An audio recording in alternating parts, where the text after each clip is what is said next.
The Origin of Paul's Religion by Gresham Machen.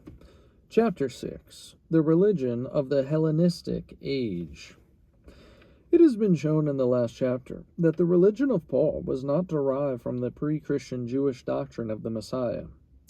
If, therefore, the derivation of Paulinism from the historical Jesus is still to be abandoned, recourse must be had to the pagan world.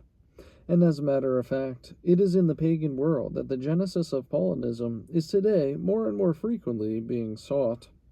The following chapters will deal with that hypothesis, which makes the religion of Paul essentially a product of the syncretistic pagan religion of the Hellenistic age. This hypothesis is not only held in many different forms, but also enters into combination with the view which has been considered in the last chapter. For example, M. Bruckner, who regards the Pauline Christology as being simply the Jewish conception of the Messiah, modified by the episode of the Messiah's humiliation, is by no means hostile to the hypothesis of pagan influence. On the contrary, he brings the Jewish conception of the Messiah, upon which the Pauline Christology is thought to be based, itself into connection with the widespread pagan myth of a dying and rising Savior God. Thus, Bruckner is at one with the modern school of comparative religion in deriving Paul's religion from paganism, only he derives it from paganism not directly, but through the medium of the Jewish conception of the Messiah. On the other hand, most of those who find direct and not merely mediate pagan influence at the heart of the religion of Paul are also willing to admit that some important influences came through pre-Christian Judaism, notably through the messianic expectations of the apocalypses. The division between the subject of the present chapter and that of the preceding chapter is therefore difficult to carry out. Nevertheless, that division will be found convenient. It will be well to consider separately the hypothesis, now in the very forefront of interest, which derives Paulinism, not from the historical Jesus, and not from pre-Christian Judaism, but from the pagan religion of the Greco-Roman world. Here, as in the last chapter, the discussion may begin with a brief review of that type of religion from which Paulinism is thought to have been derived. The review will again have to be of a most cursory character, and will make free use of recent researches. Those researches are becoming more and more extensive in recent years. The Hellenistic age is no longer regarded as a period of hopeless decadence, but is commanding a larger and larger share of attention from philologians and from students of the history of religion. The sources, however, so far as the sphere of popular religion is concerned, are rather meager. Complete unanimity of opinion, therefore, even regarding the fundamental matters, has by no means been attained. At the time of Paul, the civilized world was unified politically under the Roman Empire. The native religion of Rome, however, was not an important factor in the life of the empire, certainly not in the East. That religion had been closely bound up with the life of the Roman city-state. It had been concerned largely with a system of auguries and religious ceremonies intended to guide the fortunes of the city and ensure the favor of the gods. But there had been little attempt to enter into any sort of personal contact with the gods, or even to produce any highly differentiated account of their nature. The native religion of Rome, on the whole, seems to have been a rather cold, unsatisfying affair. It aroused the emotions of the people only because it was an expression of stern and sturdy patriotism, and it tended to lose its influence when the horizon of the people was broadened by contact with the outside world. The most important change was wrought by contact with Greece. When Rome began to extend her conquests into the East, the eastern countries, to a very considerable extent, had already been Hellenized by the conquests of Alexander and by the Greek kingdoms into which his short-lived empire had been divided. Thus, the Roman conquerors came into contact with Greek civilization, not only in the Greek colonies in Sicily and southern Italy, not only in Greece proper and on the Aegean coast of Asia Minor, but also to some extent everywhere in the Eastern world. No attempt was made to root out the Greek influences. On the contrary, the conquerors, to a very considerable extent, were conquered by those whom they had conquered. Rome submitted herself in the spiritual sphere to the dominance of Greece. The Greek influence extended into the sphere of religion. At a very early time, the ancient Roman gods were identified with the Greek gods, who possessed roughly analogous functions. Jupiter became Zeus, for example, and Venus became Aphrodite. This identification brought an important enrichment into Roman religion. The cold and lifeless figures of the Roman pantheon began to take on the grace and beauty and the clearly defined personal character which had been given to their Greek counterparts by Homer and Hesiod and the dramatists Phidias and Praxiteles. Thus, it is not to the ancient official religion of Rome, but to the rich pantheon of Homer that the student must turn in order to find the spiritual ancestry of the religion of the Hellenistic world. Even before the time of Homer, Greek religion had undergone development. Modern scholarship, at least, is no longer inclined to find in Homer the artless simplicity of a primitive age. On the contrary, the Homeric poems, it is now supposed, were the product of a highly developed, aristocratic society, which must be thought of as standing at the apex of a social order. Thus, it is not to be supposed that the religion of Homer was the only Hellenic religion of Homer's day. On the contrary, even in the Homeric poems, it is said, there appear here and there remnants of a popular primitive religion, human sacrifice and the like, and many of the rough, primitive conceptions which crop out in Greek life in the later centuries were really present long before the Homeric age, and had been preserved beneath the surface in the depths of a non-literary, popular religion. However much of truth there may be in these contentions, it is at any rate clear that the Homeric poems exerted an enormous influence upon subsequent generations. Even if they were the product of a limited circle, even if they never succeeded in eradicating the primitive conceptions, at least they did gain enormous prestige and did become the most important single factor in molding the religion of the Golden Age of Greece. As determined by the Homeric poems, the religion of Greece was a highly developed polytheism of a thoroughly anthropomorphic kind. The Greek gods were simply men and women with human passions and human sins, more powerful indeed, but not more righteous than those who worshipped them. Such a religion was stimulating to the highest art. Anthropomorphism gave free course to the imagination of poets and sculptors.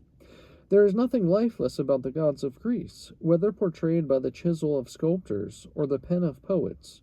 They are warm, living, breathing, human figures. But however stimulating to the sense of beauty, the anthropomorphic religion of Greece was singularly unsatisfying in the moral sphere. If the gods were no better than men, the worship of them was not necessarily ennobling. No doubt, there was a certain moral quality in the very act of worship, for worship was not always conceived of as mere prudent propitiations of a dangerous tyrant. Sometimes it was conceived of as a duty, like the pious reverence which a child should exhibit toward his parent. In the case of filial piety, as in the case of piety towards the gods, the duty of reverence is independent of the moral quality of the revered object. But in both cases, the very act of reverence may possess a certain moral value. This admission, however, does not change the essential fact. It remains true that the anthropomorphic character of the gods of Greece, just because it stimulated the fancy of poets by attributing human passions to the gods, and so provided the materials of dramatic art, at the same time prevented religion from lifting society above the prevailing standards. The moral standards of snowy Olympus, unfortunately, were not higher than those of the Athenian marketplace. In another way also, the polytheistic religion of Greece was unsatisfying. It provided little hope of personal communion between the gods and men. Religion in Greece, scarcely less than in ancient Rome, was an affair of the state. A man was born into his religion. An Athenian citizen, as such, was a worshipper of the Athenian gods. There was little place for individual choice or for individual devotion. Moreover, there was little place for the mystical element in religion. The gods of Greece were in some sort indeed companionable figures. They were similar to men. Men could understand the motives of their actions. But there was no way in which companionship with them could find expression. There was a time indeed when the gods had come down to earth to help the great heroes who were their favorites or their sons. But such favors were not given to ordinary mortals. The gods might be revered, but direct and individual contact with them was for the most part not to be attained. These limitations, however, were not universal, and for purposes of the present investigation, the exceptions are far more important than the rule. It is not true that the religion of Greece, even previous to the Golden Age, was entirely devoid of enthusiasm or individualism or mystic contact with the gods. The polytheism of Homer, the polytheism of the Olympic pantheon, despite its wide prevalence, was not the only form of Greek religion. Along with the worship of the Olympic gods, there went also religious practices of a very different kind. There was a place even in Greece for mystical religion. This mystical or enthusiastic element in the religion of Greece is connected especially with the worship of Dionysus. Dionysus was not originally a Greek god. He came from Thrace and is very closely related to the Phrygian Sabazius. But at an early time, his worship was widely adopted in the Greek world. No doubt it was not adopted entirely without modification. No doubt it was shorn of some of those features which were the most repulsive to the Greek genius. But enough remained in order to affect very powerfully the character of Greek religion. The worship of Dionysus supplied, to some extent at least, just those elements which were lacking in the religion of the Greek city-state. In the first place, there was direct contact with the god. The worshippers of Dionysus sought to attain contact with the god partly by a divine frenzy, which was introduced by wild music and dancing, and partly by the crass method of eating the raw flesh of the sacred animal, the bull. No doubt, these savage practices were often modified when they were introduced into Greece. It has been thought, for example, that the frenzied dances and nightly excursions to the wilds of the mountains, which originally had been carried on in true self-forgetfulness, became in Greece rather parts of an established cult. But on the whole, the influence of Dionysus worship must be regarded as very great. An element of true mysticism or enthusiasm was introduced into the Greek world. In the second place, the worship of Dionysus stimulated interest in a future life. The Homeric poems had represented the existence of the soul after death, at least the soul of an ordinary mortal, as being a mere shadow existence, which could not be called life at all. It is indeed questionable whether at this point Homer truly represented the original Hellenic belief, or the popular belief even of the time when the poems were written. Modern scholars have detected in the Iliad and Odyssey here and there remnants of a more positive doctrine of a future life. But at any rate, the worship of Dionysus brought such positive beliefs, if they existed in Greece before, more to the surface. Thracian religion, apparently, had concerned itself to a very considerable extent with the future condition of the soul. The introduction of the Thracian Dionysus, therefore, stimulated a similar interest in Greece. Finally, the worship of Dionysus tended to separate religion from the state, and make it partly at least an affair of the individual man. Such individualism is connected, of course, with the enthusiastic character of the worship. A state religion as such is not likely to be enthusiastic. The whole body of citizens cannot be possessed of a divine frenzy, and if not, then those who have the experience are likely to separate themselves to some extent from their countrymen. It is not surprising, therefore, that the worshippers of Dionysus, here and there, were inclined to unite themselves in sects or brotherhoods. The most important of these brotherhoods were connected with the name Orpheus. I'll start the sentence over. The most important of these brotherhoods were connected with the name Orpheus, the mythical musician and seer. The origin of the Orphic sects is indeed very obscure. Apparently, however, they sprang up or became influential in the 6th century before Christ and were connected in some way with Dionysus. They seem to have represented a reform of Dionysiac practice.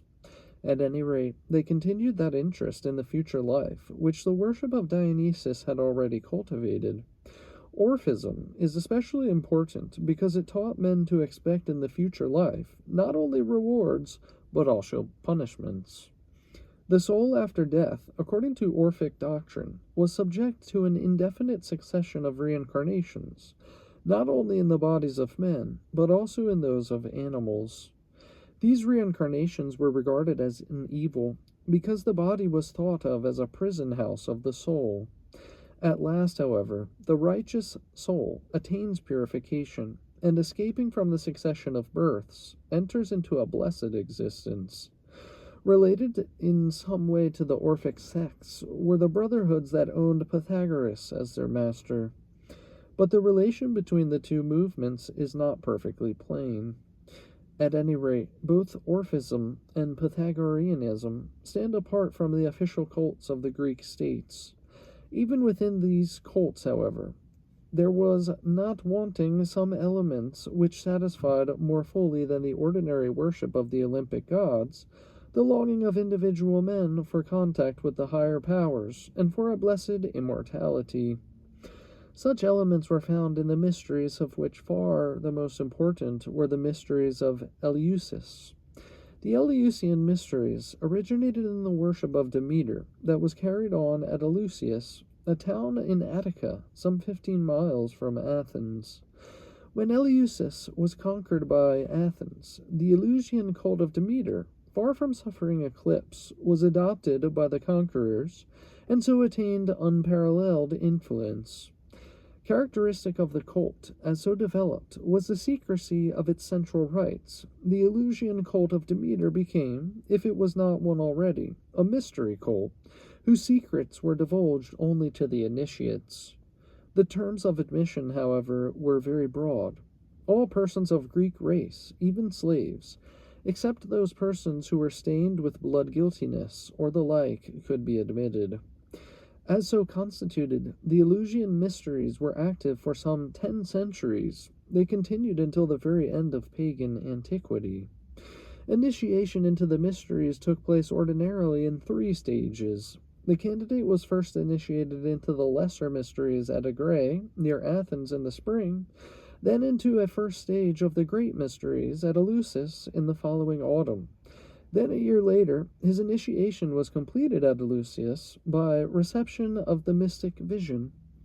The mysteries of Eleusis were prepared for by a succession of acts about which some information has been preserved. These acts were extended over a period of days. First, the sacred objects were brought from Eleusis to Athens. Then the candidates for initiation, who had purified themselves from abstinence from certain kinds of food and from sexual intercourse. Then the candidates, I'll restart that sentence. Then the candidates for initiation, who had purified themselves by abstinence from certain kinds of food and from sexual intercourse, were called upon to assemble. Then at the cry, "To the sea, O Misse," the candidates went to the seacoast, where they made sacrifice of a pig, and purified themselves by washing in sea water. Then came the solemn procession from Athens to Eleusis, interrupted by ribald jests at the passage of the river Cephisus. This initiation itself took place in the Telesterion. What happened there is obscure. Antiquity has well observed the secrecy which was essential to the mysteries. Certainly, however, the ceremony was accompanied, or rather perhaps preceded, by the drinking of the kykeon, a mixture composed of water and barley meal and other ingredients. The significance of this act is not really known. It would be very rash, for example, to assert that the partaking of the kykeon was sacramental, or was thought of as imparting a new nature to the recipients. Apparently, the kykeon did not have a part of the mysteries themselves, for if it had, it could hardly have been spoken of so openly by pagan writers. The mysteries seem to have consisted in some sort of sacred drama, representing the search of Demeter for her daughter Persephone, who had been carried off to the lower world, and in the exhibition of sacred emblems or of images of the gods. Hippolytus scornfully says that the supreme object of mystic awe was a cut cornstalk. His testimony is variously estimated, but it is quite possible that he has here given us genuine information. Since Demeter was the goddess of the fertility of the soil, the cornstalk was not ill-fitted to be her sacred emblem. It had been supposed that the cult of Demeter at Eleusis was originally an agrarian cult, intended to celebrate or to induce the fertility of the soil. But the chief significance of the mysteries was found in another sphere. In the mysteries, the cult goddesses, Demeter and Persephone, were thought of chiefly as goddesses of the netherworld, the abode of the dead, and the mysteries were valued chiefly as providing a guarantee of a blessed immortality.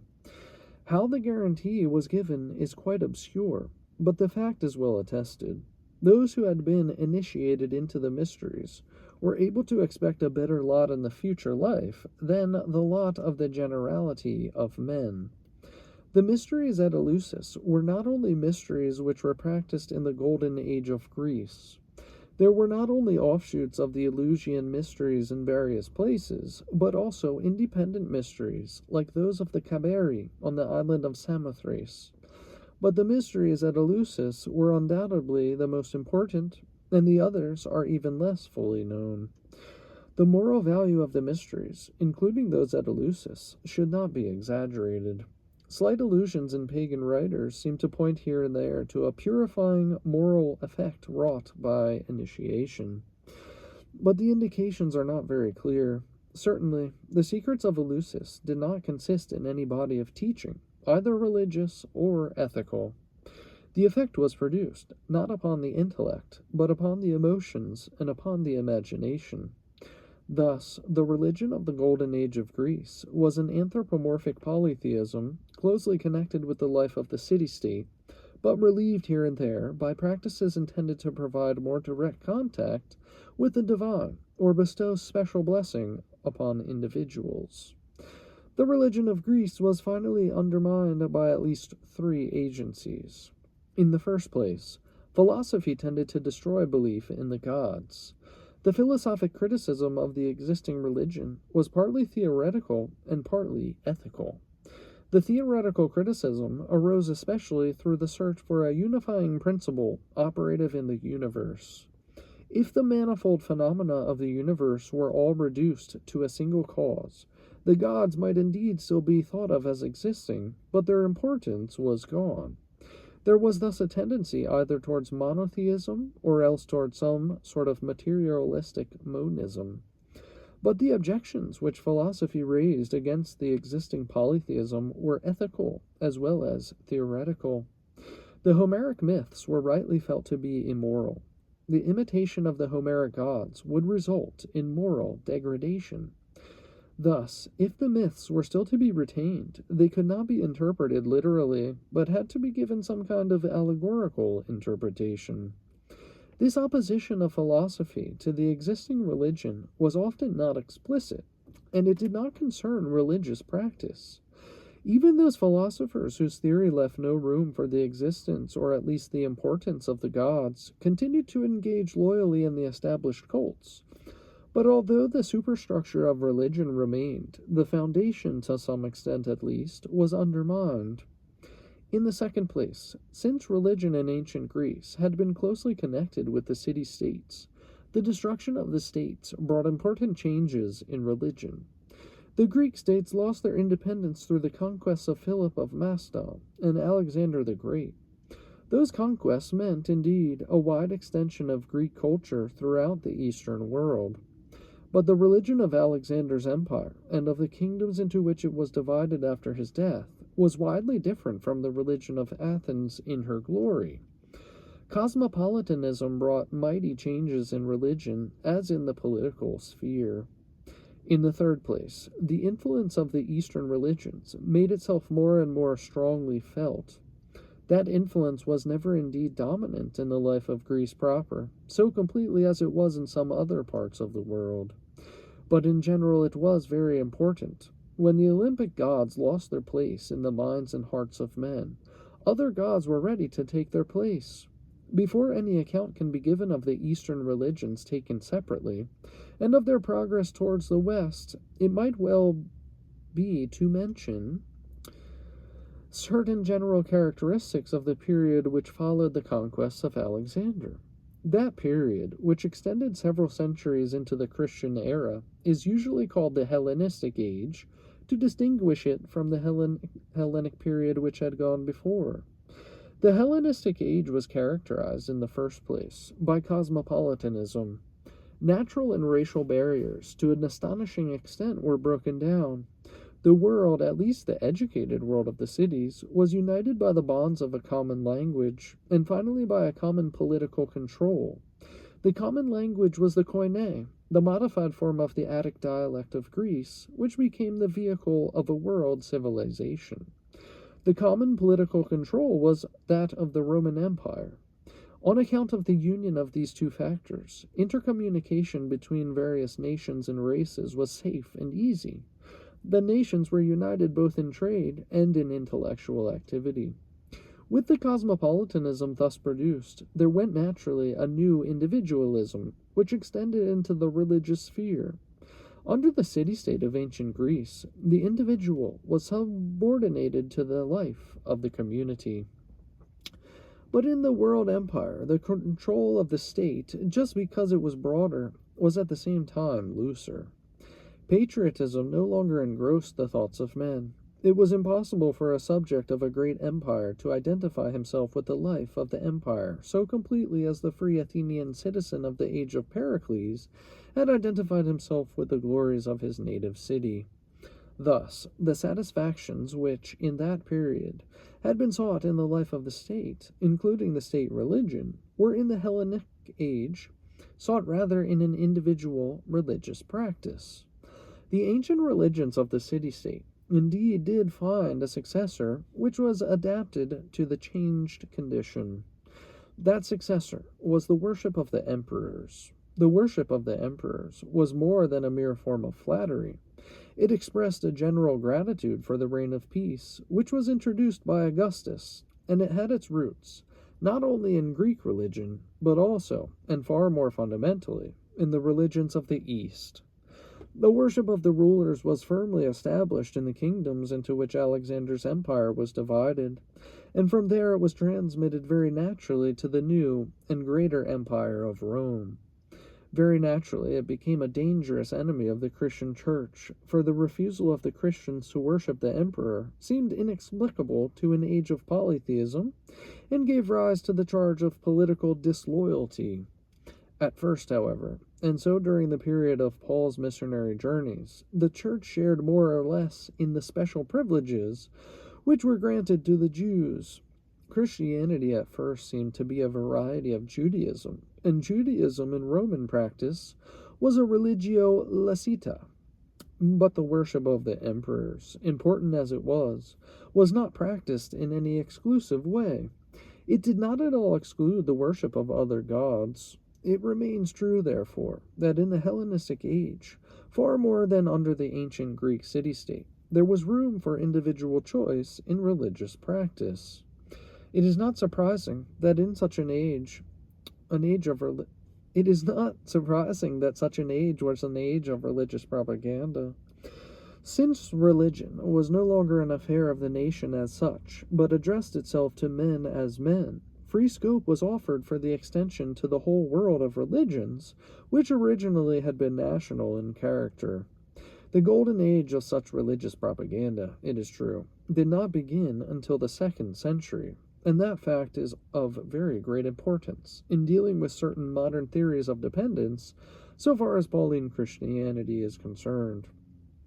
Nevertheless, the cosmopolitanizing of natural nevertheless the cosmopolitanizing of national religions had begun to some extent in an early period, and was rendered natural by the entire character of the Hellenistic age.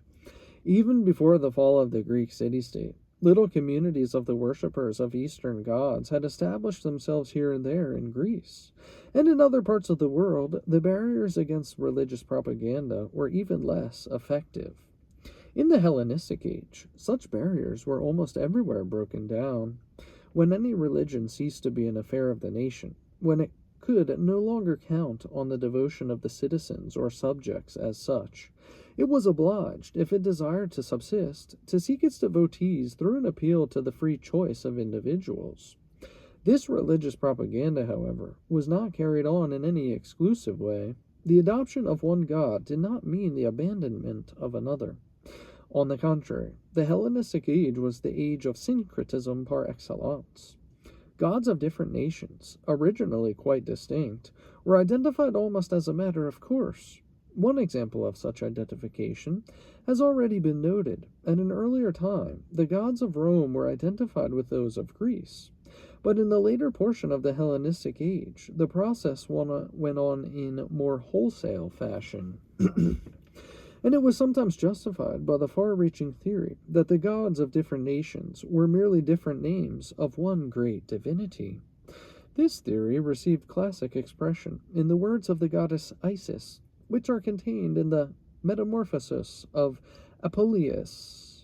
Quote, "For the Phrygians, that are the first of all men, to call me mother of the gods at Pessinus, the Athenians, which are sprung from their own soil, Cecropian, Minerva, the Cyprians, which art about by the sea, Pavian Venus, the Cretans, which bear arrows, Dictynian Diana, the Sicilians, which speak 3 tongues, infernal Proserpine, the Eleusinians, their ancient goddess Ceres, some Juno, other Bellona, other Hecate, other Ramunasa, principally both sort of the Ethiopians, which dwell in the Orient, and are enlightened by the morning rays of the sun, and the Egyptians, which are excellent in all kind of ancient doctrine, and by their proper ceremonies accustomed to worship me, do call me by my true name, Queen Isis." End quote.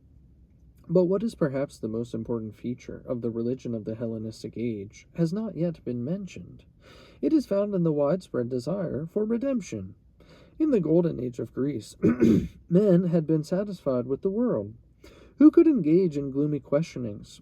Who could face the underlying problem of evil, when it was possible to listen to the keen appreciation to an ode of Pindar, or to a tragedy of Aeschylus? The Greek tragic poets, it is true, present in terrible fashion the sterner facts of life. But the glorious beauty of the presentation itself produces a kind of satisfaction. In the age of Pericles, life was rich and full. For the Athenian citizen, it was a joy to live. The thought of another world was not needed. This world was large and rich enough. Joyous development of existing human faculties was, in the golden age of Greece, the chief end of man. But the glorious achievements of the Greek genius were followed by lamentable failure. There was failure in political life. Despite the political genius of the Athenian statesmen, Athens soon lay prostrate, first before her sister states, and then before the Macedonian conqueror. There was failure in intellectual life. The glorious achievements of Athenian art were followed by a period of decline. Poets and sculptors had to find their inspiration in imitation of the past. Human nature, once so proud, was obliged to confess its inadequacy. The Hellenistic age was characterized by what Gilbert Murray, borrowing a phrase from J.B. Bury, calls a failure of nerve. This failure of nerve found expression in the religious sphere, in the longing for redemption. The world was found not to be so happy a place as it had been supposed, and human nature was obliged to seek help from outside. Thus arose the desire for salvation. The characteristic gods of the Hellenistic age are in some sort savior gods, gods who could give help in the miseries of life. Asclepius finally became more important than Zeus. Dissatisfied with the world of sense, men turned their thoughts to another world. Dissatisfied with the achievements of human nature, They sought communion with higher powers. Opinions may differ as to the value of this development. To the humanists of all ages, it will be seen to be a calamity. From the glories of Pindar to the morbid practices of the Hellenistic mysteries, how great a fall! But there is another way of regarding the change. Possibly the achievements of ancient Greece, glorious as they were, had been built upon an insecure foundation. Scrutiny of the foundations was no doubt painful, and it dulled enthusiasm of the architects. But perhaps it was necessary, and certainly it was inevitable. Perhaps also it might become a step towards some higher humanism. The Greek joy of living was founded upon a certain ruthlessness towards human misery, a certain indifference towards moral problems. Such a joy could not be permanent, but how would it be if the underlying problem could be faced instead of being ignored? How would it be if human nature could be founded upon some secure rock, in order then that the architect might start to build once more, and build this time with a conscience void of offense? Such is the Christian ideal, the ideal of a loftier humanism, a humanism as rich, as joyful as the humanism of Greece, but a humanism founded upon the grace of God. Side note, praise the Lord. But, however, the failure of nerve which appears in the Hellenistic age be appreciated by the student of the philosophy of history, the fact at least cannot be ignored. The Hellenistic age was characterized by a widespread longing for redemption, a widespread longing for an escape from the present world of sense to some higher and better country. Such longing was not satisfied by the ancient religion of Greece. It caused men, therefore, to become seekers after new gods. But what was the attitude of philosophy? Philosophy had contributed to the decline of the ancient gods. Had it been equally successful on the positive side? Had it been able to fill the void with its questionings? The answer, on the whole, must be rendered in the negative.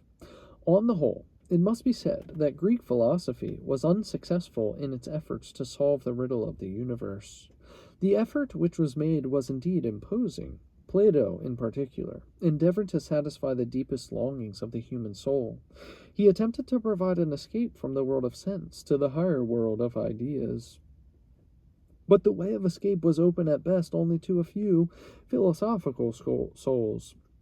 The generality of men was left hopeless and helpless in the shadow existence of the cave. And even the philosophers were not long satisfied with the Platonic solution. The philosophy of the Hellenistic age was either openly skeptical or materialistic, as is the case, for example, with Epicureanism, or at any rate it abandoned the great theoretical questions, and busied itself chiefly with practical affairs. Epicureans and Stoics and Cynics were all interested chiefly, not in ontology or epistemology, but in ethics. At this point, the 1st century was like the 20th. The distrust of theory, the depreciation of theology, the exclusive interest in social and practical questions.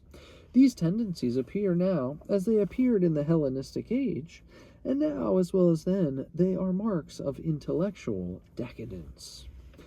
But if the philosophy of the Hellenistic age offered no satisfactory solution of the riddle of the universe, and no satisfaction for the deepest longings of the soul, it presented, on the other hand, no effective opposition to the religious currents of the time.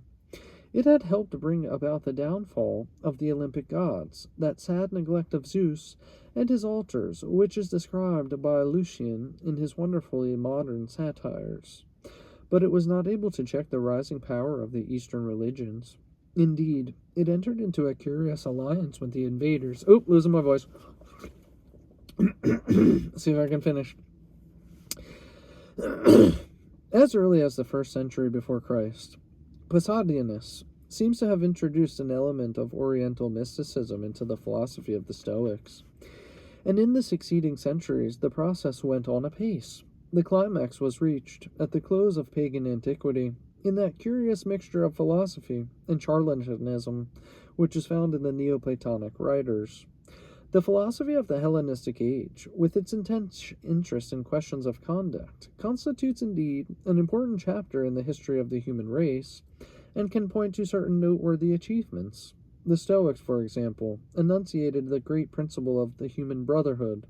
They made use of the cosmopolitanism and individualism of the Hellenistic age in order to arouse a new interest in man as man. Even the slaves, who in the theory of Aristotle had been treated as chattels, began to be looked upon here and there as members of a great human family. Men of every race and of every social grade came to be the object of a true humanitarian interest. But the humanitarian efforts of Stoicism, though proceeding from an exalted theory of the worth of man as man, proved to be powerless. The dynamic somehow was lacking. Despite the teaching of Seneca and Marcus Aurelius, despite the beginnings of true humanitarian effort here and there, the later empire, with its cruel gladiatorial shadows and its heartless social system, was sinking into the slough of savagery. What Stoicism was unable to do, Christianity, to some extent, at least accomplished. The ideal of Christianity was not the mere ideal of a human brotherhood. Pure humanitarianism, the notion of the brotherhood of man, as that phrase is usually understood, is Stoic rather than Christian. Christianity did make its appeal to all men. It won many of its first adherents from the depths of slavery. It did inculcate charity towards all men, whether Christians or not, and it enunciated with an unheard of seriousness the doctrine that all classes of men, wise and unwise, bond and free, are of equal worth.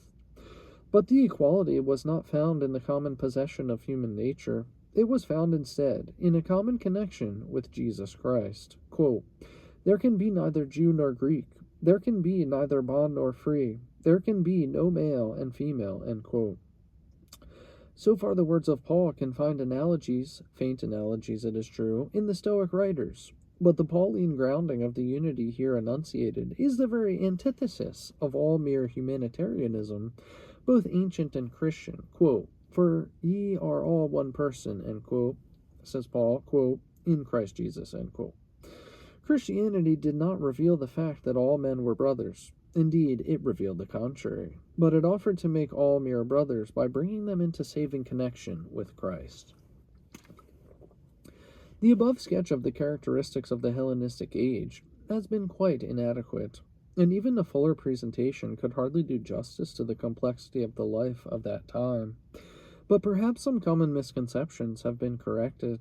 The pagan world at the time when Paul set sail from Seleucia on his first missionary journey was not altogether without religion. Even the ancient polytheism was by no means altogether dead. It was rather a day of religious unrest. The old faiths had been shaken, but they were making room for the new. The Orontes, to use the figure of Juvenal, was soon to empty into the Tiber. The flow of Eastern superstition and Eastern mystical religion was soon to spread over the whole world. But what were the Eastern religions which in the 2nd century after Christ, if not before, entered upon their triumphal march towards the west? I'll reread that. But what were the Eastern religions which in the 2nd century after Christ, if not before, entered upon their triumphal march towards the west? They were of diverse origin and diverse character, but one feature was common to a number of the most important of them. Those Eastern religions, which became most influential in the later Roman Empire, were mystery religions. That is, they had connected with them secret rites, which were thought to afford special blessings to the initiates. The mysteries did not indeed constitute the whole of the worship of the Eastern gods. Side by side with the mysteries were to be found public cults, to which every one was admitted. But the mysteries are of special interest, because it was they which satisfied most fully the longing of the Hellenistic age for redemption, for salvation, for the attainment of a higher nature. It will be well, therefore, to single out for special mention the chief of the mystery religions, those Eastern religions which, although they were by no means altogether secret, did have mysteries connected with them. The first of these religions to be introduced into Rome was the religion of the Phrygian Cybele, the mother of the gods. In 204 BC, in the dark days of the Carthaginian invasion, the black meteoric stone of Pessinus was brought, by command of an oracle, to Rome. With the sacred stone came the cult, but Rome was not yet ready for the barbaric worship of the Phrygian goddess. For several hundred years, the cult of Cybele was kept carefully isolated from the life of the Roman people. The foreign rites were supported by the authority of the state, and they were conducted altogether by a foreign priesthood. No Roman citizen was allowed to participate in them. It was not until the reign of Claudius in 41 through 54 AD that the barrier was finally broken down. The myth of Cybele is narrated in various forms. According to the most characteristic form, the youthful Attis, beloved by Cybele, is struck with madness by the jealous goddess, deprives himself of his virility, dies through his own mad act, and is mourned by the goddess. The myth contains no account of a resurrection. All that Cybele is able to obtain is that the body of Attis should be preserved, that his hair should continue to grow, and that his little finger should move. The cult was more stable than the myth. No doubt, indeed, even the cult experienced important changes in the course of the centuries. At the beginning, according to Hepting and Cumont, Cybele was a goddess of the mountain wilds, whose worship was similar in important respects to Dionysus. With Cybele, Attis was associated at an early time. The Phrygian worship of Cybele and Attis was always of a wild, orgiastic character, and the frenzy of the worshippers culminated even in the act of self-mutilation. Thus, the eunuch priests of Cybele, the Galli, became a well-known feature of the life of the empire. But the Phrygian cult of Cybele and Attis cannot be reconstructed by any means in detail. Extensive information has been preserved only about the worship as it was carried out at Rome. And even with regard to the Roman cult, the sources of information are to a very considerable extent late. It is not certain, therefore, that the great spring festival of Attis, as it was celebrated in the last period of the Roman Empire, was an unmodified reproduction of the original Phrygian rites. The Roman festival was conducted as follows. On March 15th, there was a preliminary festival. On March 22nd, the sacred pine tree was felled and carried in solemn procession by the dendrophori into the temple of Cybele. The pine tree appears in the myth as the tree under which Attis is committed his act of self-mutilation. In the cult, the felling of the tree is thought by modern scholars to represent the death of the god. Hence, the mourning of the worshippers was connected with the tree. March 24th was called the Day of Blood. On this day, the mourning for the dead Attis reached its climax. The Gallis chastised themselves with scourges and cut themselves with knives, all to the wild music of the drums and cymbals which were connected especially with the worship of the Phrygian mother. On this day also, according to Hepting's conjecture, the new Galli dedicated themselves to the service of the goddess by the act of self-mutilation. Finally, the resurrection or epiphany of the god Attis was celebrated. This took place, perhaps during the night between March 24th and March 25th, but Hepting admits that the time is not directly attested. It is also only conjecture when a famous passage by Firmicus, Maternus, 4th century after Christ, is applied to the worship of Attis and to this part of it. But the conjecture may well be correct.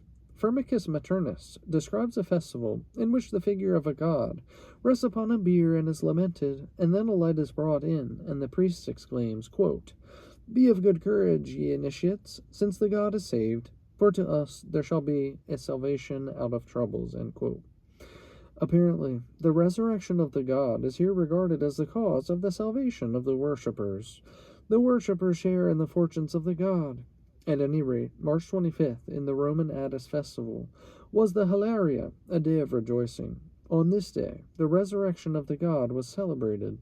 March 26th was a day of rest, and finally on March 27th, there was a solemn washing of the sacred images and emblems. As thus described, the worship of Cybele and Attis was, for the most part at least, public. But there were also mysteries connected with the same two gods. These mysteries apparently were practiced in the East before the cult was brought to Rome. But the Eastern form of their celebration is quite obscure, and even about the Roman form very little is known. Connected with the mysteries was some sort of sacred meal. Firmicus Maternus has preserved the formula, quote, "I have eaten from the drum, I have drunk from the cymbal, I have become an initiate of the Attis," end quote. and Clement of Alexandria, about 200 AD, also connected a similar formula with the Phrygian mysteries. Quote, I ate from the drum, I drank from the cymbal, I carried the kurnos, I stole into the bridal chamber, end quote. The significance of this ritual eating and drinking is not clear.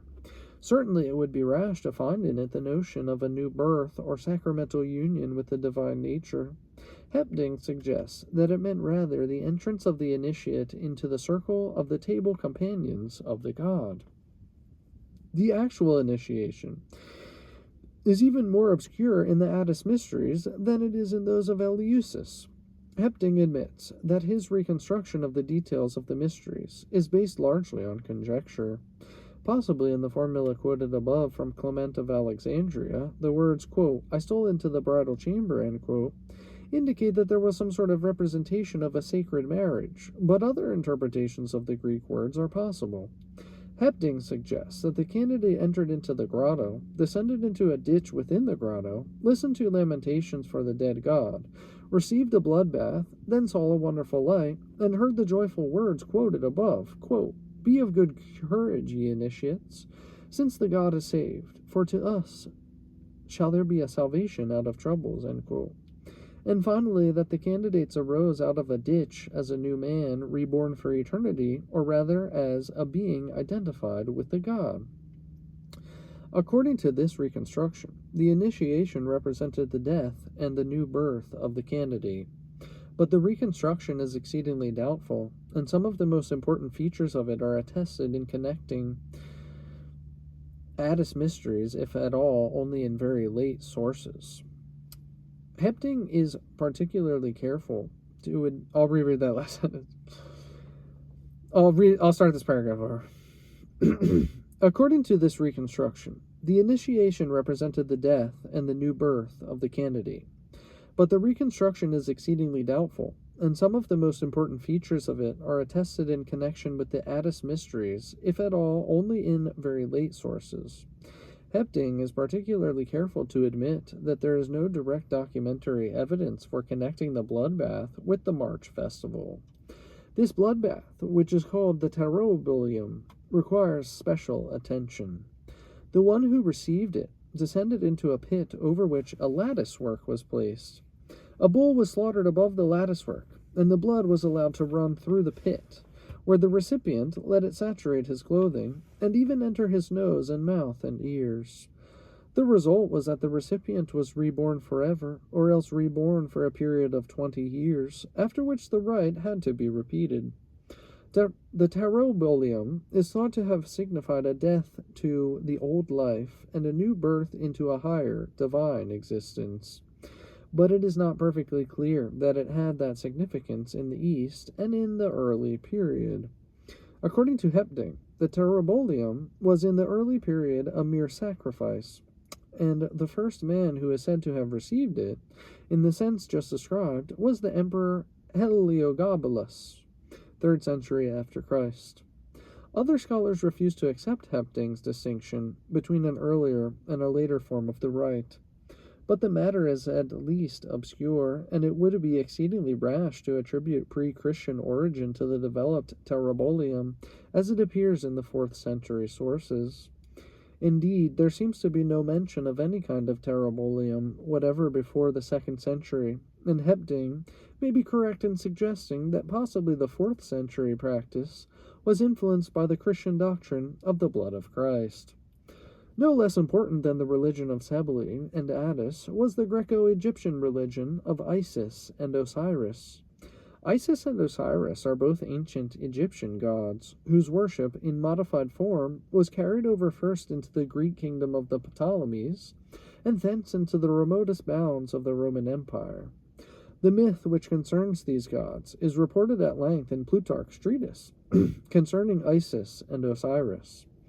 Briefly, it is as follows. Osiris, the brother and husband of Isis, after ruling in a beneficent manner over the Egyptians, is plotted against by his brother Typhon. Finally, Typhon makes a chest and promises to give it to anyone who exactly fits it. Osiris enters the chest, which is then closed by Typhon and thrown into the Nile. After a search, Isis finds the chest at Bilblas on the coast of Phoenicia and brings it back to Egypt. But Typhon succeeds in getting possession of the body of Osiris and cuts it up into 14 parts, which are scattered throughout Egypt. Isis goes about collecting the parts. Osiris becomes king of the netherworld and helps his son Horus to gain a victory over Typhon. The worship of Isis and Osiris was prominent in ancient Egyptian religion long before the entrance of Greek influence. Osiris was regarded as the ruler over the dead, and as such was naturally very important in a religion in which supreme attention was given to a future life. But with the establishment of the Ptolemaic kingdom at about 300 BC, there was an important modification of the worship. A new god, Serapis, was introduced and was closely identified with Osiris. The origin of the name Serapis has been the subject of much discussion and is still obscure. But one motive for the introduction of the new divinity, or of the new name for an old divinity, is perfectly plain. Ptolemy I desired to unify the Egyptian and the Greek elements in his kingdom by providing a cult which would be acceptable to both and at the same time intensely loyal to the crown. The result was the Greco-Egyptian cult of Serapis, Osiris, and Isis. Here is to be found, then, the remarkable phenomenon of a religion deliberately established for political reasons, which, despite its artificial origin, became enormously successful.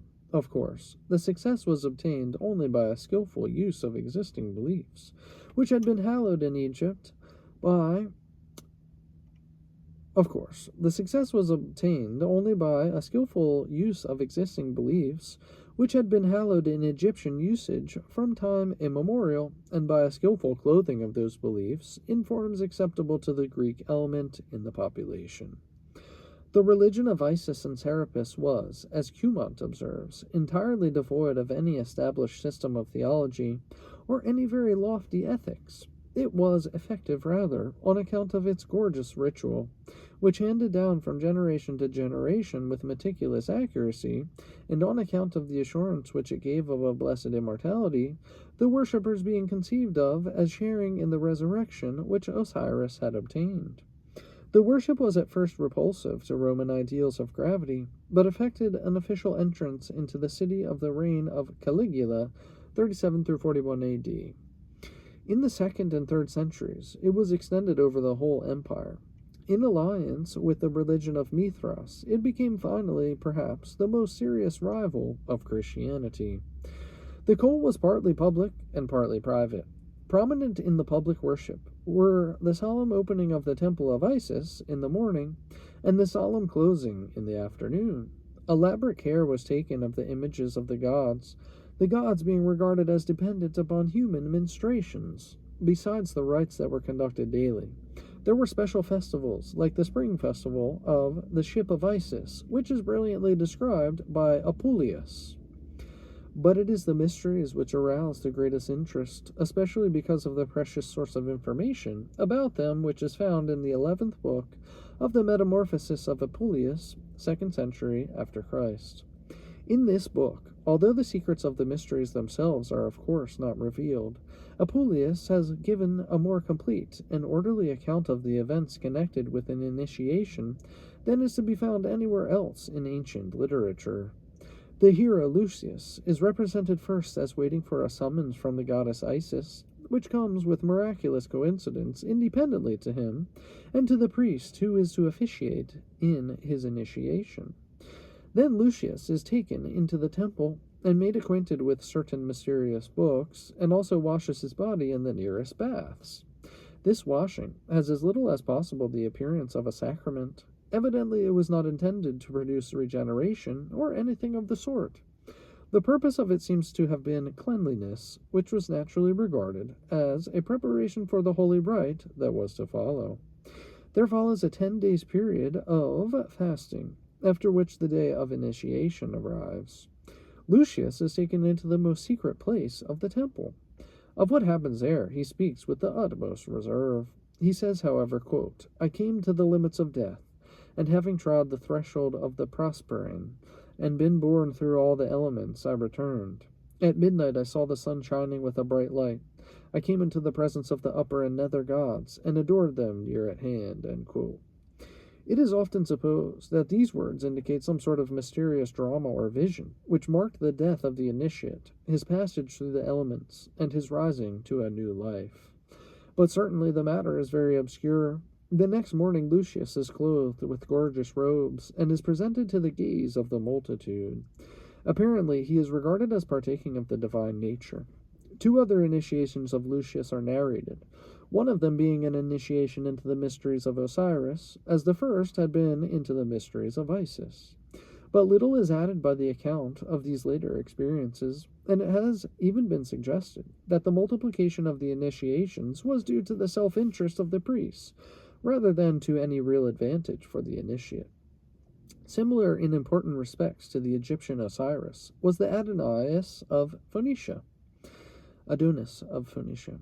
who may therefore be mentioned in the present connection, even though little is known about the mysteries connected with his worship.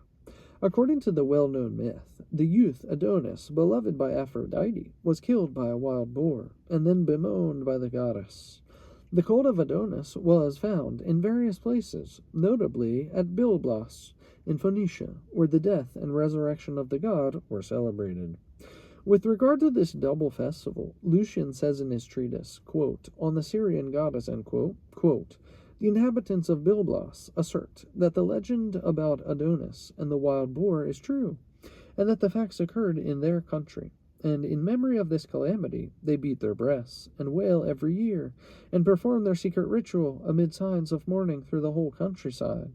When they have finished their mourning and wailing, they sacrifice in the first place to Adonis, as to one who has departed this life. After this they allege that he is alive again, and exhibit his effigy to the sky. End quote. The wailing for Adonis at Byblos is similar to what is narrated about the worship of the Babylonian god Tammuz. Even the Old Testament mentions in a noteworthy passage, quote, the women weeping for Tammuz, end quote, Ezekiel 8:14. But the Tammuz worship does not seem to have been contained in any celebration of a resurrection.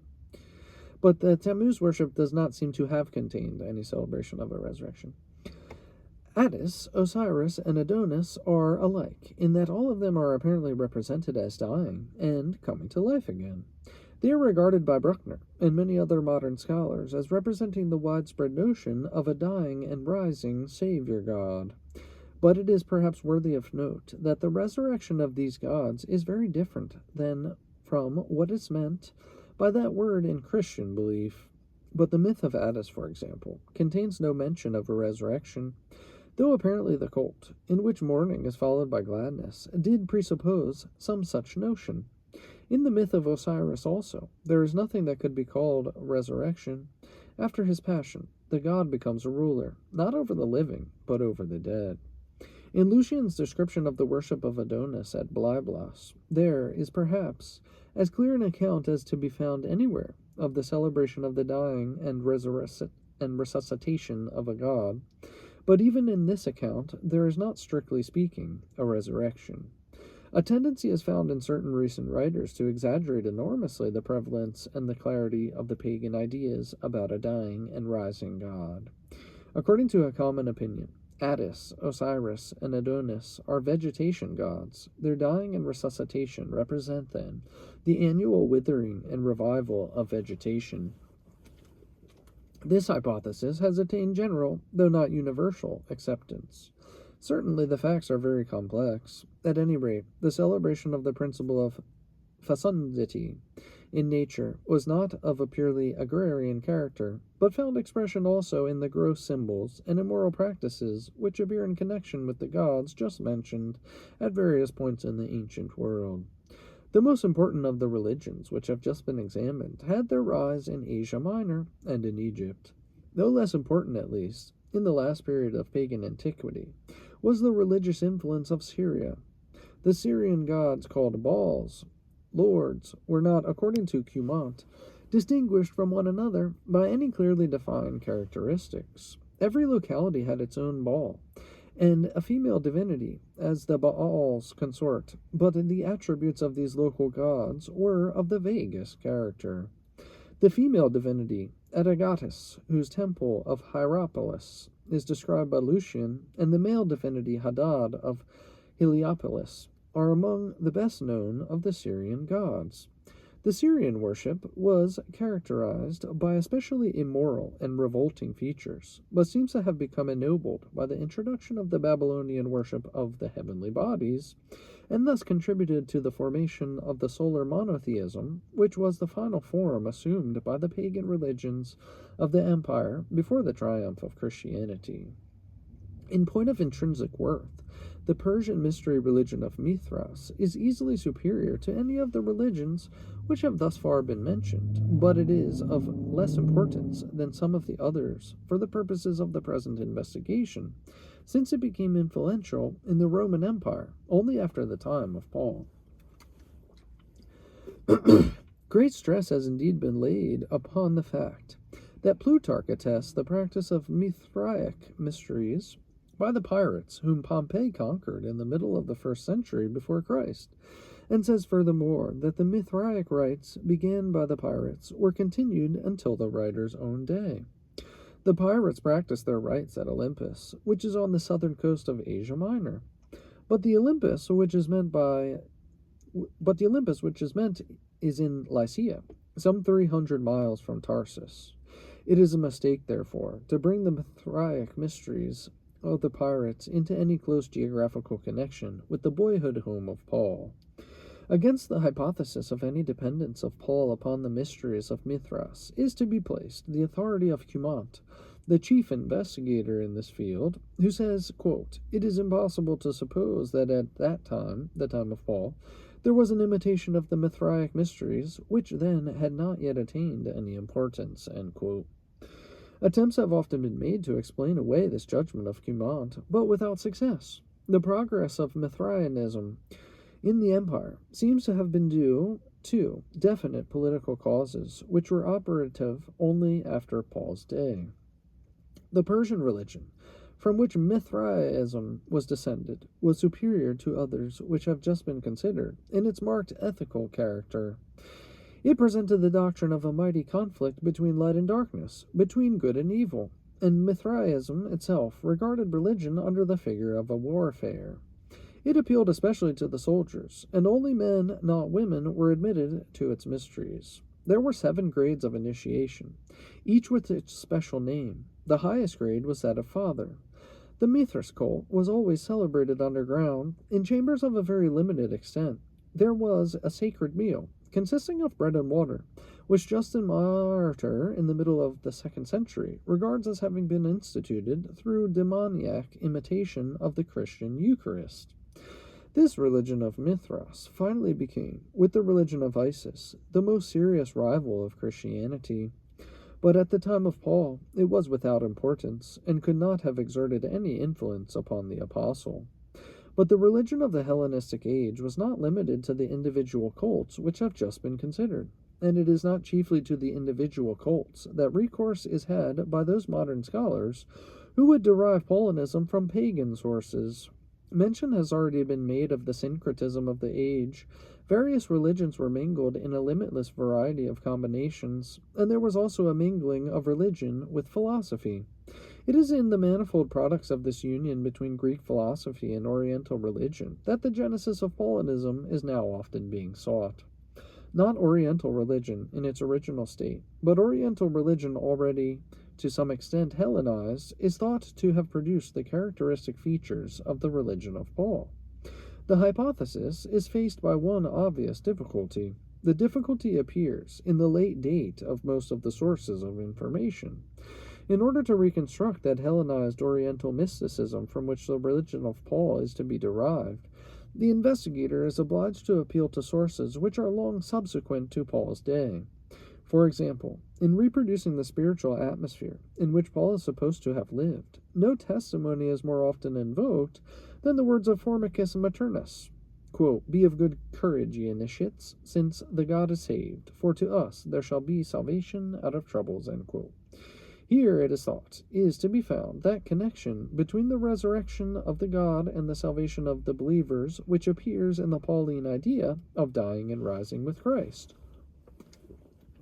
But the trouble is that Firmicus Maternus lived in the 4th century after Christ, 300 years after that of Paul. With what right can an utterance of his be used in the reconstruction of pre-Christian paganism?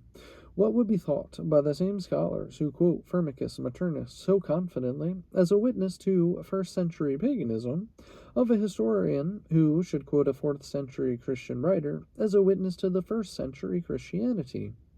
This objection has been met by the modern school of comparative religion somewhat as follows. In the first place, it is said, the post-Christian pagan usage, which at any time may be under investigation, is plainly not influenced by Christianity.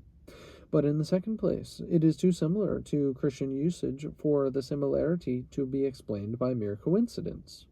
Therefore, in the third place, since it is not dependent upon Christian usage must be dependent upon it, and therefore, despite its late attestation, it must have existed in pre-Christian times. A little reflection will reveal the precarious character of this reasoning. Every step is uncertain. In the first place, it is often by no means clear that the pagan usage has not been influenced by Christianity. The Church did not long remain obscure. Even early in the 2nd century, according to the testimony of Pliny, it was causing the heathen temples to be deserted. What is more likely than that, in an age of syncretism, the adherents of pagan religion should borrow weapons from so successful a rival? It must be remembered that the paganism of the Hellenistic age had elevated syncretism to a system. It had absolutely no objection of principle against receiving elements from every source. In the Christian Church, on the other hand, there was a strong objection to such procedure. Christianity from the beginning was like Judaism in being exclusive. It regarded with the utmost abhorrence anything that was tainted by a pagan origin. This abhorrence, at least in the early period, more than overbalanced the fact that the Christians, for the most part, had formerly been pagans, so that it might be thought natural for them to retain something of pagan belief. Conversion involved the passionate renunciation of former beliefs. Such, at any rate, was clearly the kind of conversion that was required by Paul. In the second place, the similarity between the pagan and the Christian usages is often enormously exaggerated. Sometimes a superficial similarity of language masks the most profound differences of underlying meaning. Illustrations will be given in the latter part of the present chapter. Thus, the conclusion is, to say the least, precarious. It is by no means so easy, as is sometimes supposed, to prove that a pagan usage attested only long after the time of Paul is really the source of Pauline teaching, and it will not help to say that although there is no direct dependence one way or the other, yet the pagan and the Pauline teaching have a common source. For to say that a usage has a pagan source, several centuries earlier than the time at which the usage is first attested, is really to assume the point that is to be proved. We are not here dealing with a question of literary dependence, where the unity of the books which are being compared is assumed. In such a question, the independence of the two writers may be proved by the general comparison of the books. It may be shown, in other words, that if one author had used the other author's work at all, he would have had to use it a great deal more than, as a matter of fact, the similarity would indicate. In such cases, striking verbal similarity in one place may prove that the both books were dependent upon a common source. But if a pagan usage of the 4th century is similar to a Christian usage, the fact that in general the paganism of the 4th century is independent of Christianity does not disprove dependence of paganism upon Christianity at this one point. It is not surprising, therefore, that the reasoning just outlined is usually supplemented by a further consideration. It is maintained, namely, that the mystic piety of paganism forms to some extent a unit. It was not mere fortuitous collection of beliefs and practices, but was like an enveloping spiritual atmosphere, of which, despite variations of humidity and temperature, the fundamental composition was everywhere the same. If, therefore, the presence of this atmosphere of mystical piety can be established here and there in sources of actually pre-Christian date, the investigator has a right to determine the nature of the atmosphere in detail by drawing upon later sources. In other words, the mystical religion of the Hellenistic age is reconstructed in detail by the use of post-Christian sources, and then, the essential unity of the phenomenon being assumed, the early date of this Oriental mystical religion is established by the scanty references in pre-Christian times. It is admitted, perhaps, that the elements of Oriental mysticism, actually found in pre-Christian sources, would not be sufficient to prove dependence of Paul upon that type of religion, but the elements found in later sources are thought to be so closely allied to those which happen to have early attestation, that they too must be supposed to have been present in the early period, and since they are similar to Paulinism, they must have exerted a formative influence upon Paul's religion.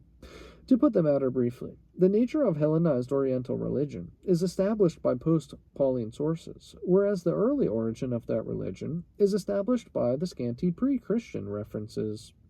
This procedure constitutes a curious reversal of the procedure which is applied by the very same scholars of Christianity. Christianity is supposed to have undergone kaleidoscope changes in the course of a few years or even months, changes involving a transformation of its inmost nature. Yet pagan religion is apparently thought to have remained from age to age the same.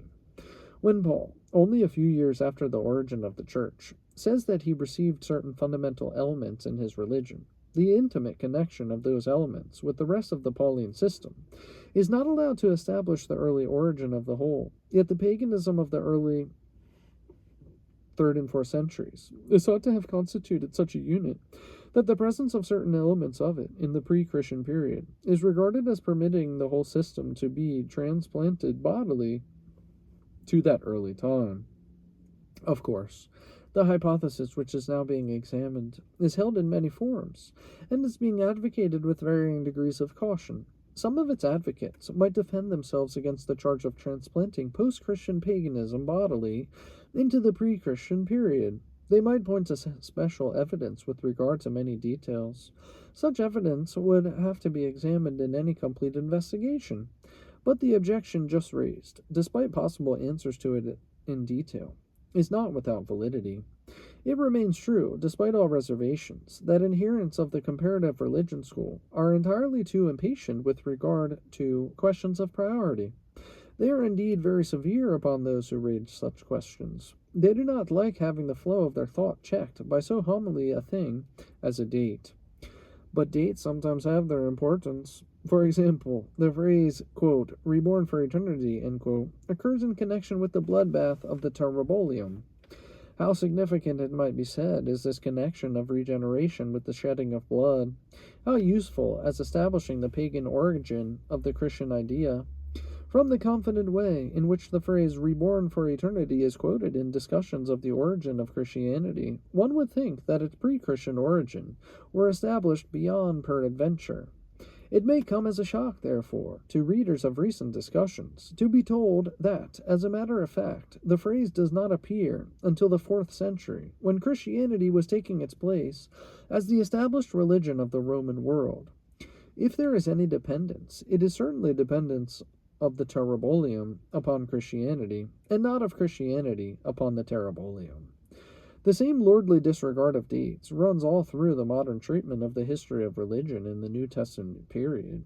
It is particularly unfortunate in popular expositions, when the lay reader is overwhelmed by an imposing array of citations from Apuleius and from Lucian, to say nothing of Firmicus Maternus, and 4th century inscriptions, and when these late citations are confidently treated by men of undoubted learning as witnesses to pre-Christian religion, and when the procedure is rendered more plausible by occasional references to pre-Christian writers, which, if looked up, would be found to prove nothing at all, and when there is a careful avoidance of anything like temporal arrangement of the material, but citations derived from all countries and all ages are brought together from the reconstruction of the environment of Paul, under such treatment the lay reader often receives the impression that something very important is being proved.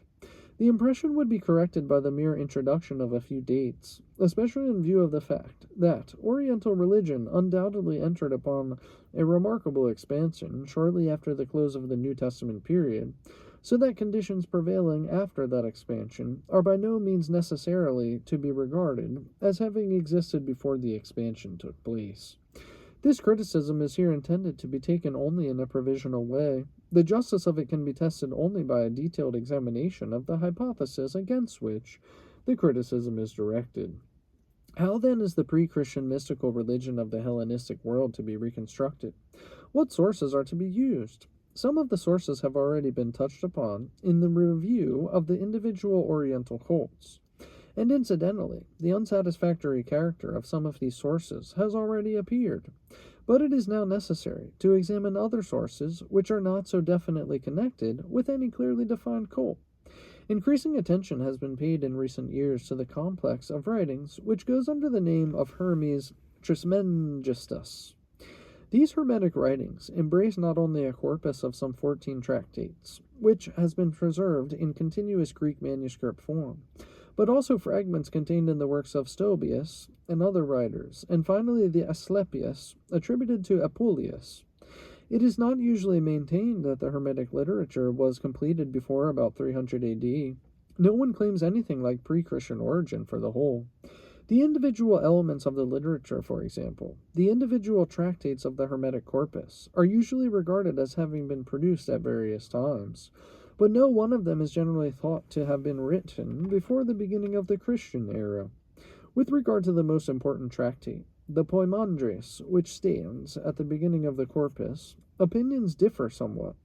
J. Kroll, for example, the author of the leading monograph on the Hermetic writings, regards the Poimandres as the latest of the tractates in the corpus, and as having appeared not before the time of Numenius, second half of the 2nd century, where Zelensky regards it as the earliest writing of the corpus.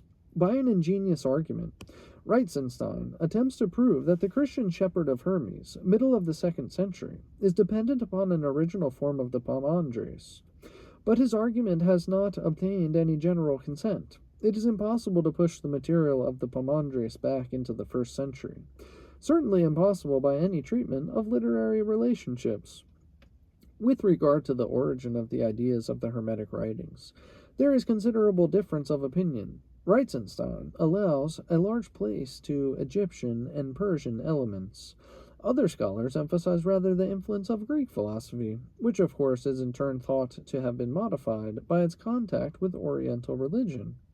J. Kroll, Reitzenstein, and others deny emphatically the presence of any considerable Christian influence in Hermes. But at this point, Heinrici, after particularly careful researches, differs from the customary view. Windisch is enough impressed by Heinrici's arguments to confess that Christian literature may have influenced the present form of the Hermetic writings here and there, but insists that the Christian influence upon Hermes is altogether trifling compared to the influence upon primitive Christianity of the type of religion of which Hermes is an example. The true state of the case, according to Windisch, is probably that Christianity first received from Oriental religion the fundamental ideas, and then gave back to Oriental religion, as represented by Hermes, certain forms of expression in which those ideas had been clothed. At the same time, Windisch urges careful attention to Heinrici's argument for Christian influence upon Hermes for 3 reasons. 1. All Hermetic writings are later than the New Testament period. 2. The Hermetic writings are admittedly influenced by Judaism. 3. At least the latest stratum in the Hermetic writings has admittedly passed through the Christian sphere. These admissions, coming from one who is very friendly to the modern method of comparative religion, are significant. When even Windisch admits that the form of expression with regard to the new birth in the Poimandres may possibly be influenced by the gospel tradition, and that the author of the 4th Hermetic tractate, for example, was somewhat familiar with New Testament writings or Christian ideas, and assimilated Christian terminology to his gnosis, and that the term faith has possibly come into Hermes from Christian tradition, in light of these admissions, it may appear how very precarious is the employment of Hermes Trismegistus as a witness to pre-Christian paganism. Opinions differ, moreover, as to the importance of the Hermetic type of thought in the life of the ancient world. Reitzenstein exalts its importance. He believes that back of the Hermetic writings there lies a living religion, and that this Hermetic type of religion was characteristic of the Hellenistic age. At this point, Cumont and others are in sharp disagreement. Cumont believes that in the West, Hermeticism had nothing more than a literary existence and did not produce a Hermetic sect, and that in general, Reitzenstein has greatly exaggerated the Hermetic influence.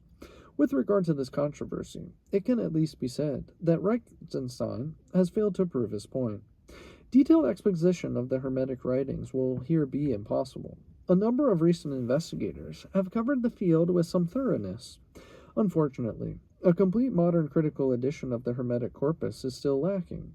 The student is obliged to have recourse to the edition of Parthe, 1854, which is not complete and does not quite measure up to modern standards. Reichenstein has included in his Parmandres, 1904, a critical edition of Tractatus 1, 8, 16, 17, and 23. There has been no collection in the original languages of all the Hermetic writings, including those outside of the corpus, though Menard has provided a French translation and Mead an English translation with elaborate introduction and notes. The work of Mead, which is published by the Theosophical Publishing Society, is not usually regarded as quite satisfactory, but the translation at least will be found exceedingly useful. The systematic exposition of the thought of the Hermetic writings by J. Kroll is clear and instructive, and Heinrici, who differs from Kroll in treating the individual writings separately, has also made a valuable contribution to the subject. In the Hermetic Tractates 1 and 8, upon which Reichenstein lays the chief emphasis, there is presented a notion of the transformation of the one who receives divine revelation. The transformation, as in the Hermetic writings generally, is for the most part independent of ceremonies or sacraments, an experience which in the mysteries is connected with an initiation involving an appeal to the senses, here seems to have been spiritualized under the influence of philosophy. Regeneration comes not through a mystic drama or the like, but through an inner experience. Such at least is a common modern interpretation of the genesis of the Hermetic doctrine. At any rate, it seems to be impossible to reduce that doctrine to anything like a consistent logical scheme. Reichenstein has tried to bring order out of chaos by distinguishing in the first tractate two originally distinct views as to the origin of the world and of man, but his analysis has not won general acceptance. It must probably be admitted, however, that the Hermetic literature has received elements from various sources and has not succeeded in combining them in any consistent way. The student who will first read Tractates 1 and 8 for himself will probably be surprised when he is told, for example, by Reichenstein, that here is to be found the spiritual atmosphere from which Paulinism came. For there could be no sharper contrast than that between the fantastic speculations of the Parmandres and the historical gospel of Paul. Both the Parmandres and Paul have some notion of a transformation that a man experienced through divine revelation.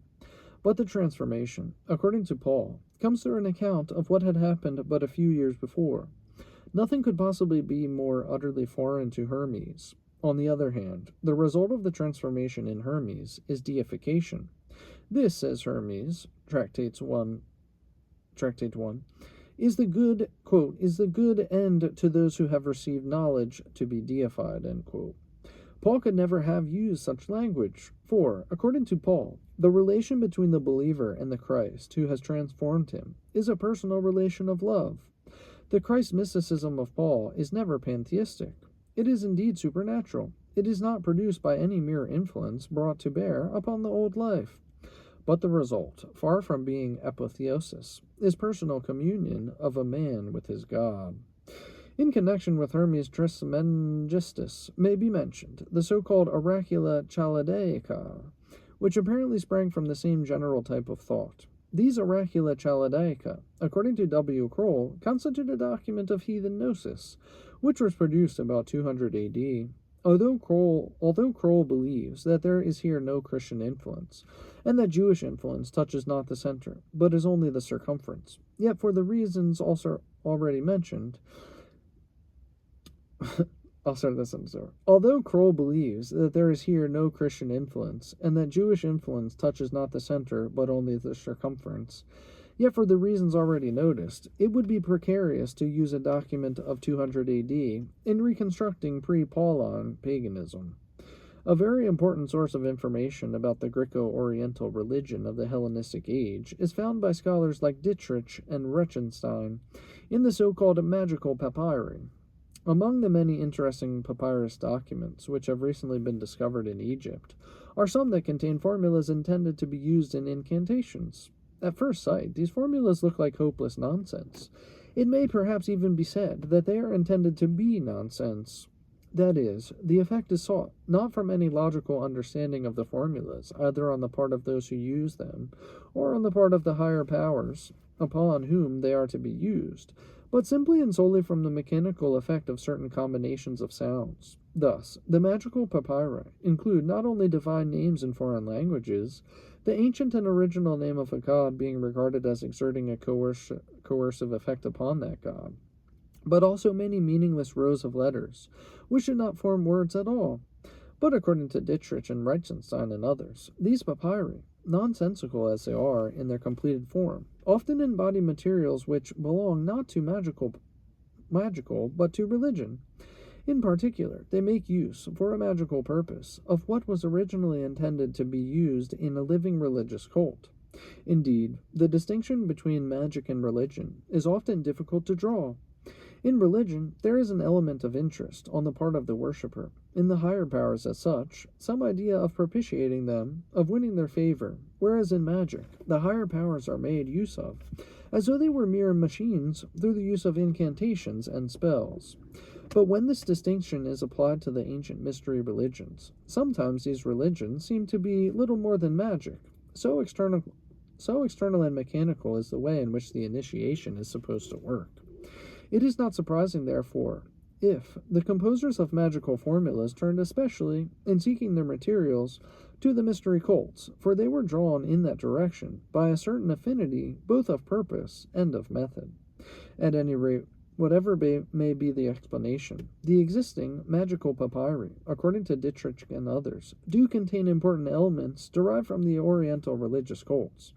It is only necessary, Dietrich maintains, to subtract the obviously later elements, the nonsensical rolls of letters and the like, in order to obtain important sources of information about the religious life of the Hellenistic age.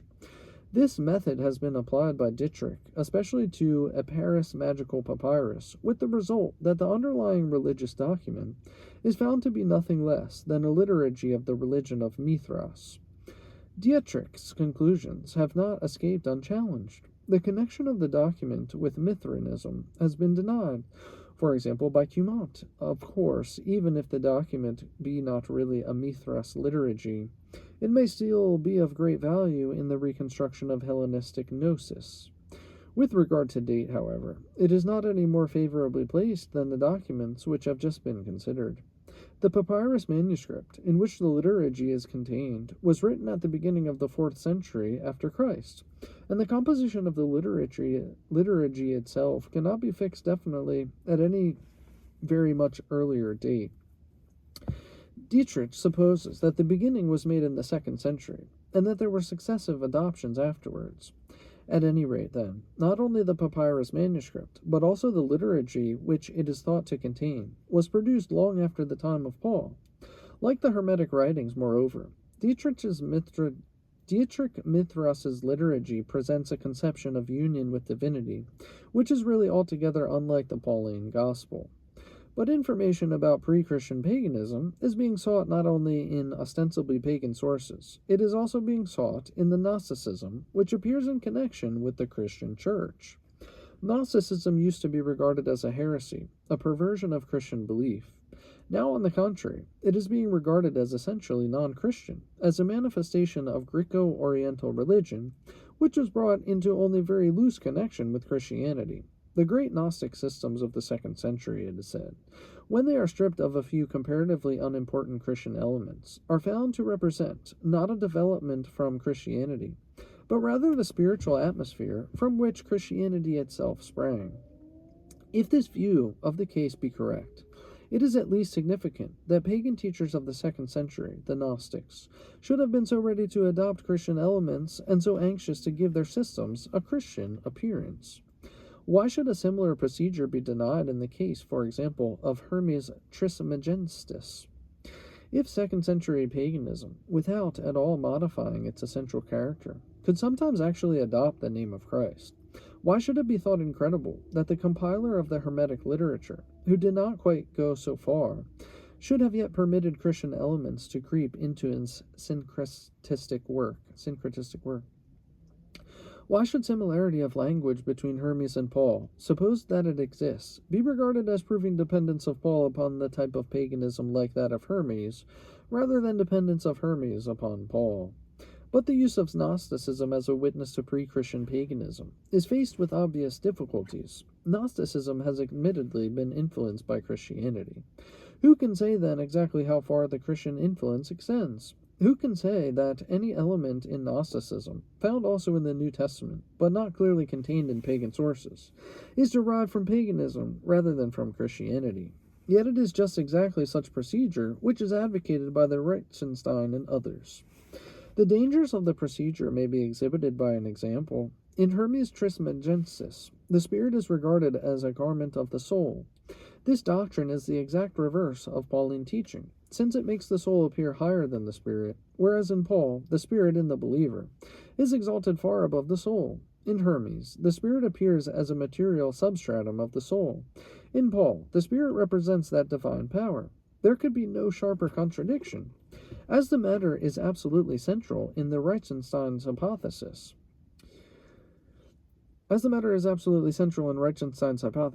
for it is just the Pauline doctrine of the Spirit which he is seeking to derive from pagan religion. The difficulty for Reichenstein, then, is that in Hermes, the Spirit appears as the garment of the soul, whereas in the interest of his theory, the soul ought to appear rather as the garment of the Spirit. But Reichenstein avoids the difficulty by appealing to Gnosticism. The Hermetic doctrine, he says, is nothing but the necessary philosophic reversal of the Gnostic doctrine that the soul is the garment of the spirit.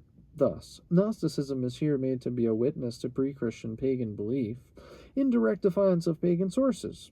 Is it not more probable that the difference between Gnosticism on the one hand and pagan gnosis, as represented by Hermes on the other, is due to the influence upon the former of the Christian doctrine? It is interesting to observe that J. Kroll, from whom the above illustration is obtained, insists against Reichenstein that the Gnostic doctrine, as over against the doctrine of Hermes, is here clearly secondary. At any rate, then, the reconstruction of a pre-Christian pagan doctrine of the soul as the garment of the spirit, as a matter of pure conjecture. Similar difficulties appear everywhere.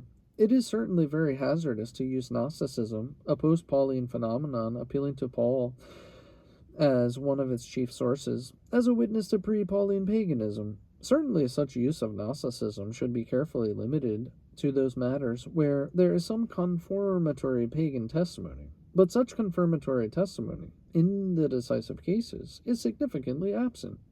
The use of Gnosticism as a source of information about pre-Christian paganism might be less precarious if the separation of the pagan and Christian elements could be carried out by means of literary criticism. Such a method is employed by the Reichenstein. I don't know why I always see "the" in front of Reichenstein. Every time I see it, my brain... It's interesting if you do the optical illusions online. They'll make a black and white forest turn green and things like this. Every time I see that name, I read "the," but I look back and it's not there. So, because the flow of the diction doesn't work, and I'm like, why do I keep seeing a "the" in front of this name? It's very weird. Such a method is... Back to the text. Such a method is employed by Reichenstein in connection with an interesting passage in Hippolytus, in attacking the Gnostic sect of Nazarenes. Hippolytus says that the sect has been dependent upon the pagan mysteries, and in proof he quotes a Nazarene writing.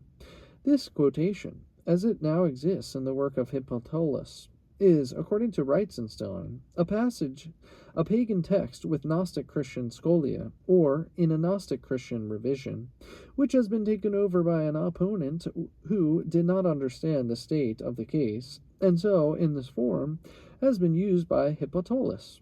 Reichenstein seeks to reproduce the pagan document. Unquestionably, the passage is interesting, and unquestionably, it contains important information about the pagan mysteries, but it does not help to establish influence of the mysteries upon Paul. It must be observed that what is now being maintained against Reichenstein is... I'm going to reread that last paragraph because I didn't put quotation marks around a quote. Okay.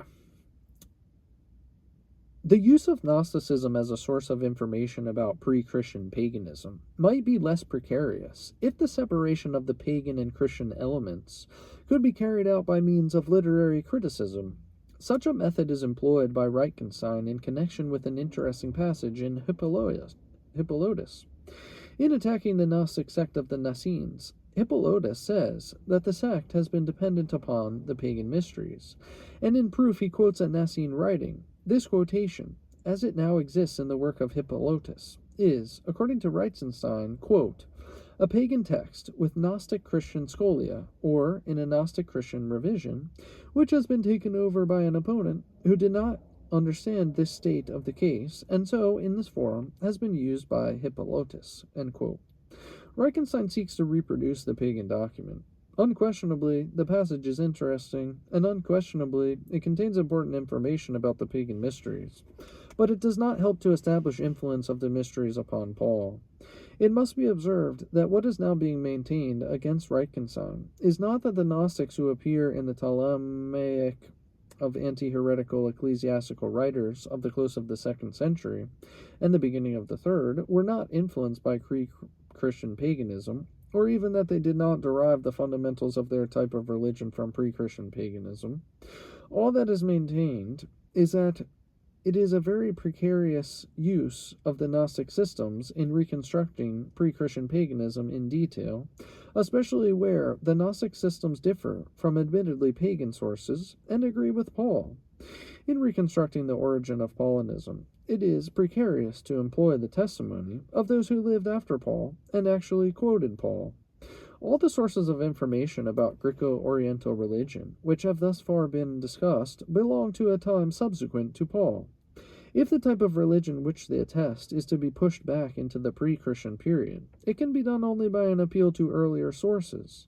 Such earlier sources are sometimes found in passages like Livy's descriptions of the Bacchanalian rites of the 2nd century before Christ in Italy, and in writers such as Posidonius and Philo.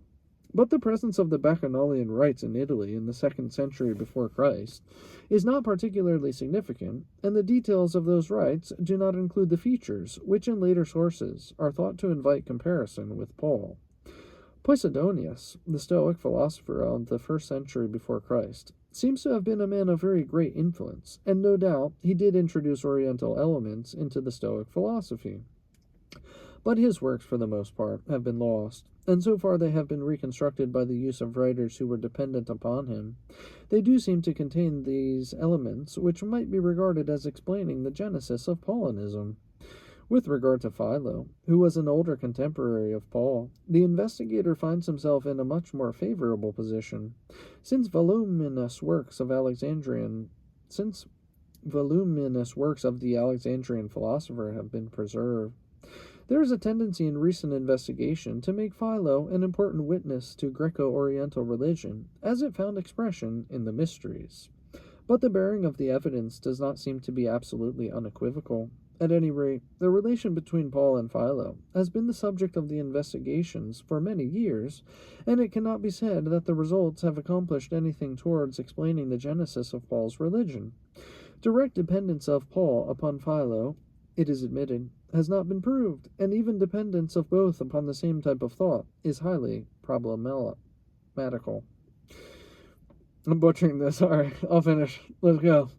The state of the evidence is not essentially altered by designating as the type of thought upon which both are supposed to have been dependent the Greco-Oriental religion of the Mysteries. The real question is whether the testimony of Philo establishes, as of pre-Christian origin, that type of mystical piety from which Paulinism is being derived, the type of religion which is attested, for example, by Firmicus Maternus, or by the 4th century inscriptions that deal with the Taurobolium, or by Hermes Trismegistus, or by Dietrich's Mithras's liturgy, or by the pagan elements, which are supposed to lie back of the 2nd century Gnosticism. And so far as can be judged on the basis of the evidence which is actually being adduced by the comparative religion school, the question must be answered in the negative. Even the living connection of Philo with the mysteries of his own day does not seem to be definitely established. And if it were established, the further question would remain as to whether the mystery religions of Philo's day contain just those elements which in the mystery religions of the post-Pauline period are supposed to show similarity to Paul. If the mystical piety, which is attested by Philo, is sufficient to be regarded as the basis of Paulinism, why should the investigator appeal to Firmicus Maternus? And if he does appeal to Firmicus Maternus, with what right can he assume that the elements which he thus finds existed in the days of Philo and of Paul?